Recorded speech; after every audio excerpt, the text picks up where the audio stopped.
অন্ন পায়েস এই নিয়ে মায়।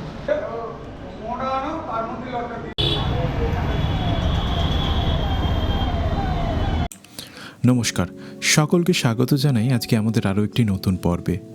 আজ আমাদের গন্তব্য পশ্চিমবঙ্গের হুগলি জেলার শ্রীরামপুর। বর্তমান পশ্চিমবঙ্গ তথা অবিভক্ত বাংলার একটি প্রাচীন এবং ঐতিহ্যবাহী শহর হল শ্রীরামপুর।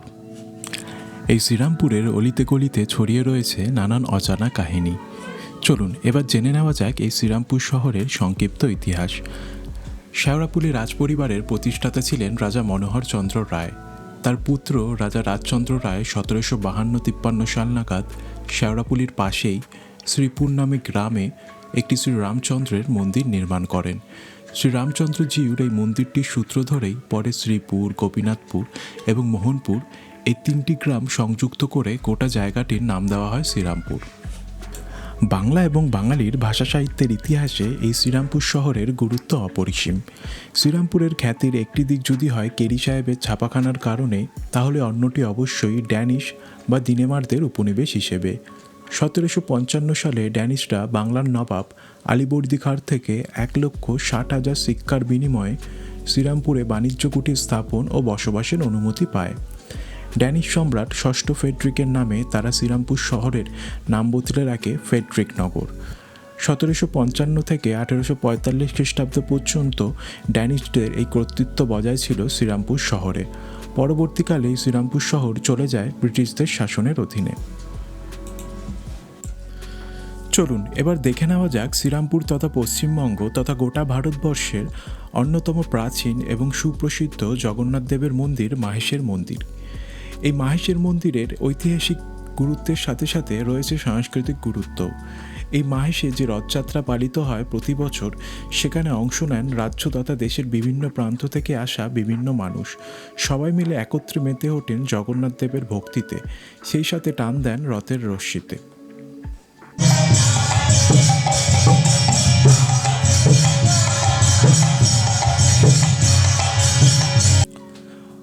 বহুকাল আগে জগন্নাথ দেবের পরম সেবায়েত স্বামী ধ্রুবানন্দ মহারাজ মনে প্রবল আশা নিয়ে উপস্থিত হয়েছিলেন শ্রীরামপুরীতে। তিনি চেয়েছিলেন তার প্রিয় প্রভু জগন্নাথ দেবকে নিজের হাতে ভোগ প্রসাদ নিবেদন করবেন, কিন্তু পুরীর তৎকালীন পাণ্ডারা তাকে সেই অনুমতি প্রদান করেননি। কিন্তু স্বামী ধ্রুবানন্দ মহারাজ নিজের এই অঙ্গীকারে অনড় ছিলেন, তাই তিনি তক্ষুনি পুরীর মন্দিরের বাইরে গিয়ে অনশন শুরু করেন। কিন্তু পরবর্তীকালে অনশন কিছুদিন চলার পর জগন্নাথ দেব ধ্রুবানন্দ মহারাজকে আদেশ করেন যে পশ্চিমবঙ্গের শ্রীরামপুরে গিয়ে একটি মন্দির নির্মাণ করতে। জগন্নাথ দেবের আদেশে ধ্রুবানন্দ মহারাজ এসে উপস্থিত হন এই শ্রীরামপুরে। পরবর্তীকালে শ্রীরামপুরের মহারাজের সহায়তায় এই মন্দির নির্মিত হয়। চলুন জেনে নেওয়া যাক এই মন্দির সম্পর্কে কিছু তথ্য। খিচুড়ি অন্ন পায়েস এই নিয়ে মায়। এই আমাদের 627 বছরের যে মাহেশের জগন্নাথ দেবের বিগ্রহ, তারই ভোগ নিয়ে আমাদের মাহেশের নামটা উৎপত্তি হলো সাদা অন্ন জগন্নাথ দেব, খিচুড়ি বলভদ্রদেব, পায়েস মা সুভদ্রা। এই তিনটে নিয়েই আমাদের মাহেশের নামে উৎপত্তি। এবছর আমাদের রথ 628 বছরে পদার্পণ করছে। আপনাদের সকল ভক্তবৃন্দর কাছে আমন্ত্রণ রইল, আপনারা সবাই আসুন মাহেশের রথে, মাহেশের প্রভুকে দর্শন করুন। 628 বছরের বিগ্রহ দর্শন করে যান। জয় জগন্নাথ।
এখন আপনারা দেখছেন মাহেশের বিখ্যাত সেই রথ। রথযাত্রার দিন শ্রী জগন্নাথ দেবকে এই রথে চড়িয়েই নিয়ে যাওয়া হয় জগন্নাথ দেবের মাসি বাড়িতে। এই রথযাত্রায় এসে উপস্থিত হন রাজ্যের বিভিন্ন প্রান্ত থেকে নানা মানুষ। সবাই এসে এই রশ্মিতে টান দিয়ে অংশগ্রহণ করেন এই সুবিশাল অনুষ্ঠানে। মন্দির দেখার পর মিষ্টিমুখ করতে চলে আসতে পারেন মহেশচন্দ্র দত্ত নামে এই সুপ্রাচীন মিষ্টির দোকানে। এখানকার নরম পাকের মনোহারা সন্দেশ খুবই বিখ্যাত। এছাড়াও রয়েছে মিষ্টি দই থেকে শুরু করে নানান রকম মিষ্টান্ন।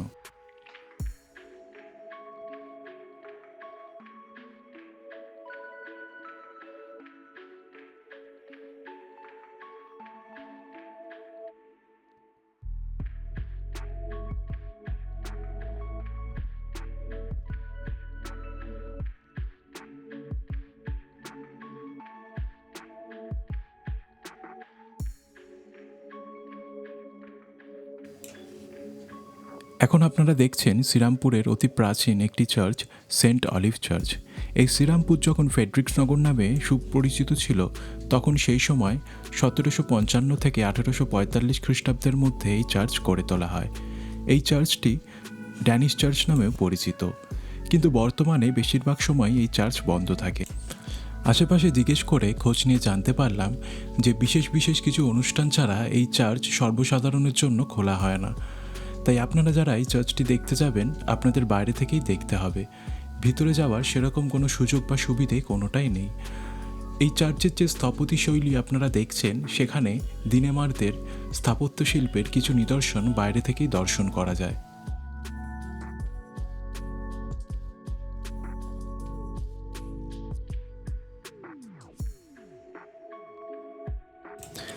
এখন আমরা চলেছি শ্রীরামপুরের অন্যতম প্রাচীন রেস্টুরেন্ট ডেনমার্ক ট্রাভেনের দিকে। এটি সম্ভবত শ্রীরামপুরের অন্যতম প্রাচীন এবং সম্ভবত সর্বপ্রথম সরাইখানা।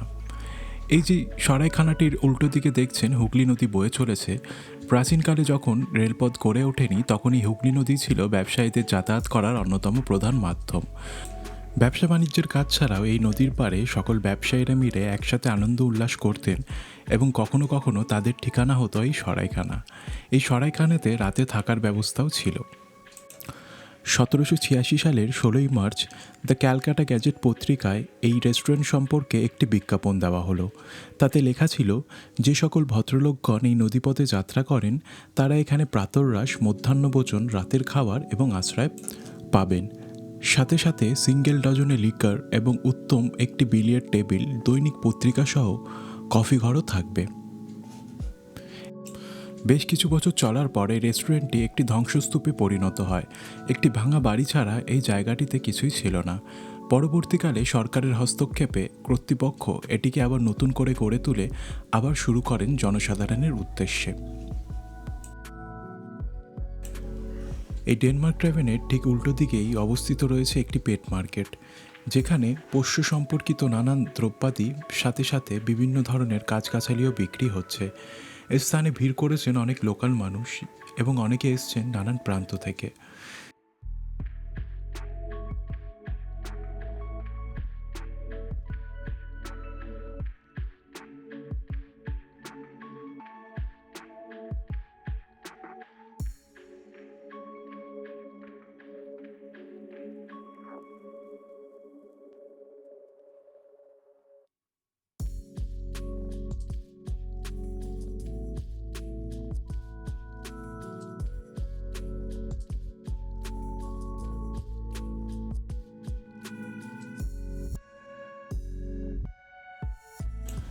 এখন আপনারা দেখছেন শ্রীরামপুরের অতি প্রাচীন এবং বিখ্যাত ড্যানিশ গভর্নমেন্ট হাউস।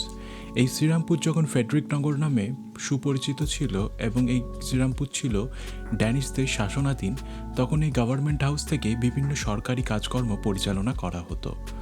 বর্তমানে এই ড্যানিশ হাউসটি বিশেষ সেরকম কোনো সরকারি কাজে ব্যবহৃত না হলেও কিছুদিন আগেই শ্রীরামপুরের ইতিহাস সম্পর্কিত 250 বছর পূর্তি হিসেবে এই গভর্নমেন্ট হাউসে আয়োজন করা হয়েছিল এক সুবিশাল প্রদর্শনী। সেখানে পশ্চিমবঙ্গের আধিকারিকদের পাশাপাশি ছিলেন ড্যানিশ আধিকারিকরাও।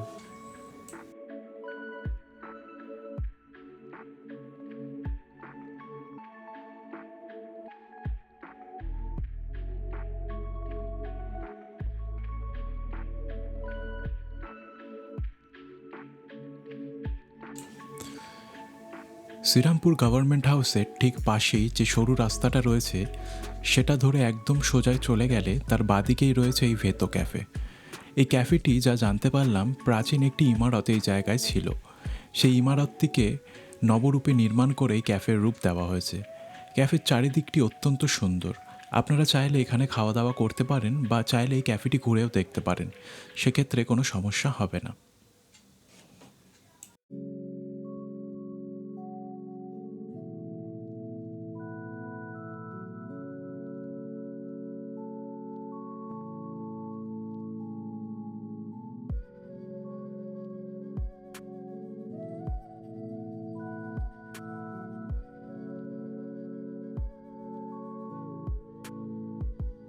এখন আমরা রয়েছি শ্রীরামপুরের অতি প্রাচীন এবং বিখ্যাত শ্রী দুর্গা মিষ্টান্ন ভাণ্ডারে। এই গরমে সারাদিন ঘোরাঘুরি করার পর সামান্য ক্লান্তি দূর করতে এবং স্বাদ নিতে চলে গিয়েছিলাম এই শ্রী দুর্গা মিষ্টান্ন ভাণ্ডারের বিখ্যাত কুলফির। আপনারা চাইলে 30 টাকার বিনিময়ে এই সুস্বাদু কুলফির স্বাদ নিতে পারেন। আজ শ্রীরামপুর সম্পর্কে এই প্রথম পর্ব আপনাদের কেমন লাগলো অবশ্যই জানাবেন। খুব তাড়াতাড়ি দেখা হচ্ছে পরবর্তী পর্বে। ভালো থাকবেন, সাথে থাকবেন। ধন্যবাদ।